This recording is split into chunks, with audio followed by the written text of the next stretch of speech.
They were not demons. They were not men. They were the Watchers, radiant beings of light who once stood before the throne of God. But something went wrong, terribly wrong. Once they sang hymns that made the stars tremble. Now they scream in a prison so deep even hell fears to look down.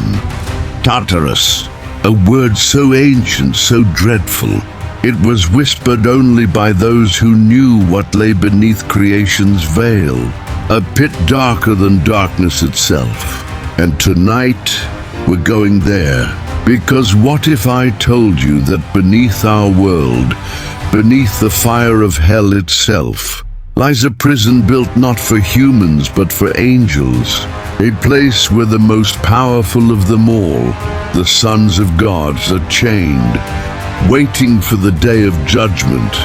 These weren't fallen spirits who rebelled with Lucifer. No, they fell for something far more dangerous: love. They came to earth for the daughters of men, burning with desire for mortal flesh. And for that single sin, they were banished to Tartarus, a realm even demons dread. But the question is, what really happened there? What did they do that made heaven tremble and forced God to create a pit beneath hell itself? And most importantly, could Tartarus still be active? Because if ancient texts are right, if the chains of the Watchers still rattle in the depths, then the world above may not be as safe as we think. Stay with me. This isn't just a story from the Book of Enoch. It's a mystery buried in Scripture, and it may explain why the world feels heavier, darker than ever before. It began in the days before the flood, when the earth was still young, and mankind walked close with the divine. From the heavens, 200 angels were appointed to watch over humanity. They were called the Watchers. They were not evil, they were guardians, teachers, protectors. But over time, they grew fascinated with the creatures they were meant to guide. The Book of Enoch says, "When the sons of heaven saw the daughters of men, they found them fair and took wives for themselves. They descended upon Mount Hermon, a sacred mountain whose shadow still touches the borders of ancient Lebanon. And there they made a pact, a blood oath. They swore each by his own name that they would not abandon one another, no matter the cost. And their leader, Semjaza, sealed the pact with one command: let us descend and take wives among the children of men." That was the moment heaven's order broke, the moment divinity touched mortality. The Watchers came down in a blaze of light, and the earth trembled as their feet met the soil. They took women, mortal women, and from them came beings that were neither angel nor man. The Nephilim, giants, monsters of strength and knowledge. They ruled the world like gods, devouring everything in their path. Their very breath carried corruption. They taught mankind forbidden arts, enchantments, weapon forging, astrology, even the power of root cutting and sorcery. What was meant to enlighten became a curse, and heaven wept. The children of the earth cried out, their voices reaching beyond the clouds, pleading for deliverance. And God heard. Then came the decree. The archangels, Michael, Gabriel, Raphael, and Uriel, were sent forth to cleanse the world. To Raphael, God said, "Bind Azazel hand and foot, cast him into the darkness."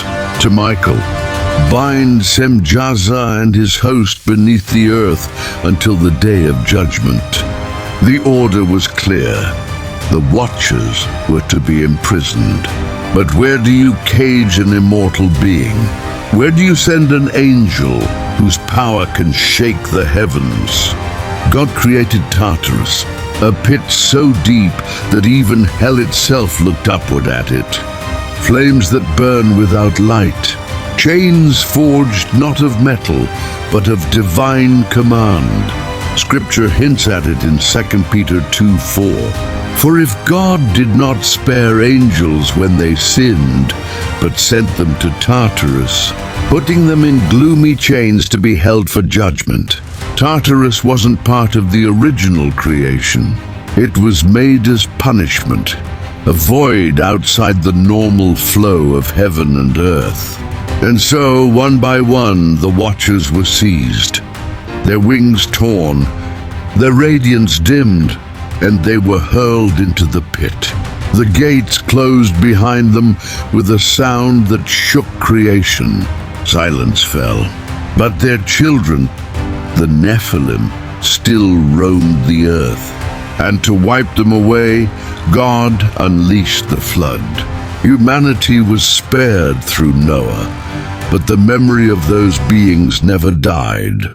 Their names lived on in whispers. Greek myths of titans, Babylonian gods, ancient deities of light and chaos. They were all shadows of the Watchers. But here's where the mystery deepens. The word Tartarus isn't Hebrew, it's Greek, and yet it appears in the New Testament. Why would Peter, a Jewish apostle, use a Greek term rooted in myth to describe the punishment of angels? Because perhaps what the Greeks called Tartarus, the Hebrews knew by another name, the abyss. The same abyss mentioned in Revelation, where demonic locusts rise when the pit is opened. The same abyss where the unclean spirits begged Jesus not to send them, saying, "Please, do not cast us into the abyss." Could Tartarus and the abyss be the same place? A divine prison beneath dimensions, where time stands still and the fallen still groan in chains. Some ancient traditions say the entrance to Tartarus lies beneath Mount Hermon, the very mountain where the Watchers descended. Others say it's buried beneath the oceans, sealed away by the flood itself. But what if those chains are not eternal? What if something or someone is loosening them? In Revelation 9, a star falls from heaven to earth, and the key to the abyss is given. The pit opens, smoke rises, and creatures unlike anything on earth emerge. Are these metaphors or warnings? Could the fallen angels of Enoch's time, the ones cast into Tartarus, be stirring again as the end draws near? If so, the same Watchers who once walked among us might walk again, not as angels, not as men, but as something else. The story of Tartarus isn't just about punishment. It's about boundaries. It's a reminder that even divine beings can fall, that knowledge can corrupt, and that love, when twisted by pride, can destroy creation itself. The Watchers were not evil by nature. They were beings who crossed the line between heaven and earth. And their fall shows us that power without obedience leads to ruin. The Book of Jude says, "The angels who did not keep their positions of authority, but abandoned their proper dwelling, these he has kept in everlasting chains under darkness for the day of judgment." That means their story isn't over. Their judgment day hasn't yet come. And when it does, the gates of Tartarus will open again. So the next time you feel the weight of darkness in the world, the chaos, the corruption, the strange energies rising around us, remember this. Maybe it's not just humans at work. Maybe somewhere in the shadows of creation, the chained ones are still moving, waiting, whispering through the cracks of time. Because if Tartarus exists, and if its gates are real, then the question isn't where it is. The question is, when will it open?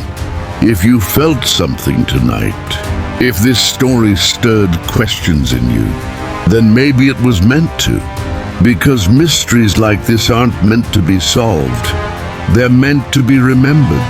I'm your host from Spiracy Mysteries, and this was Angels Banished to Tartarus. Stay curious, stay watching, and remember, not all prisons have walls.